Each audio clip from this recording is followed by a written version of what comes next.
When you're doing a film of this size, you've got 2 units rolling on several locations, communicating through a satellite system. You have a massive crew, 1,000 people behind the scenes and however many you got on set. You got to feed them and sanitation. You're in a desert. In Broken Hill, the size of the spread and how we've got the vehicles and we're getting them on set, all that stuff has to be done correctly every day, or you're blowing money out the door for no result. The last thing you want to be doing on set is making things up as you go, because you have no idea if it's all going to be coherent at the end. At this stage, you're saying the bodies have dropped off. If they haven't, if there's anybody there, we'll place one for... And the most important priority, make sure nobody gets hurt, make sure nobody gets killed. So when you shoot these things, it's definitely done bit by bit. 2, 1, action. And it's following a preset plan that George has outlined with Guy Norris. And then you let it go. Both of them have worked since Guy was 21. You know, he's now 103. Wow. First worked with George in 1981. I was 21 during Road Warrior.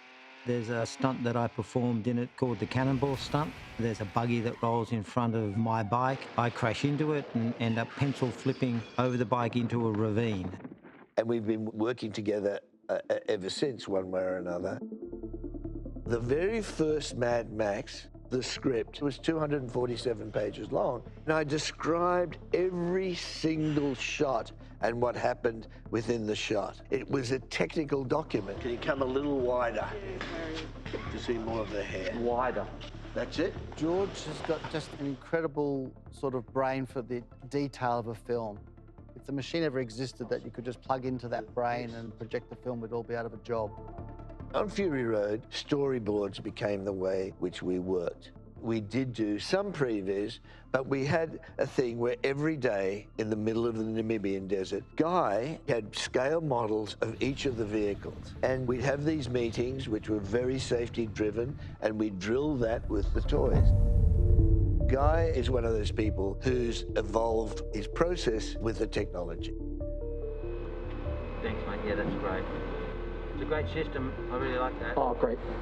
Yeah, good.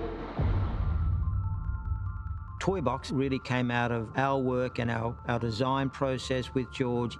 Harrison, my son, who's my partner, developed a kind of a digital version of toys. So we designed the action inside the Unreal Engine like a stage play or a football play. Then we decide how to cover it.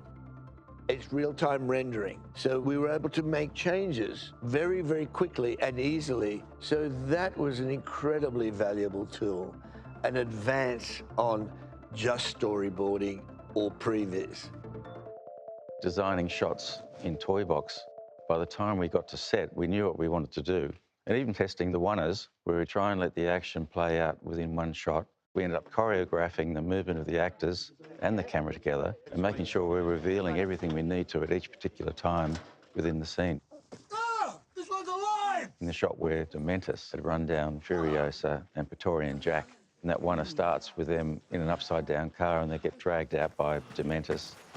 The whole choreography of the scene was fantastic. You really feel like you're immersed within the scene. And basically it was all in camera. Did you see that? You see how they fought for each other, this little army of 2? Where were they going? So full of hope? There is no hope!